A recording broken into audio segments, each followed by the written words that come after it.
գործիքակաց մեխանիզմ, հա, եւ այդ մեխանիզմը իր մեջ ներառում է տարբեր ասպեկտներ, սկսած վարկաբեկելուց, սուտ լուրեր տարածելուց եկեղեցիականների մասին, փորձելով մարդկանց համոզել, որ սա եկեղեցու հետ կապ չունի, սա ընդհանրապես անձերի հետ կապ ունի։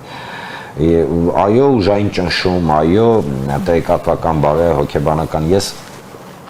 այս դատողությունը կարելի է ուղղակի վերահաստատել վերցնելով պրոիշխանական մամուլը մի հատ կարդացեք, տեսեք ինչա կատարվում։ Այդ դեպքում ինչ խնդիր են սրանով լուծում հոգեվարականային կալանքները։ Տեսեք, առաջին այն էլ խստագույն պատժող, 2 տարի տեսեք, կա մի կառույց, ճիշտ կա մի համակարգ, այստեղ մի 3 հարց է, որը առաջին հերթին ազգապահպան է, որը չի տեղավորվում Թուրքիայի, Ադրբեջանի տեսլականի մեջ, որովհետև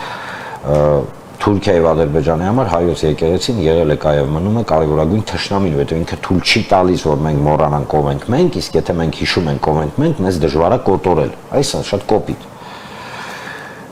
Զուր չէ, որ ցեղասպանության ժամանակ կամ Արցախյան պատերազմի ժամանակ կամ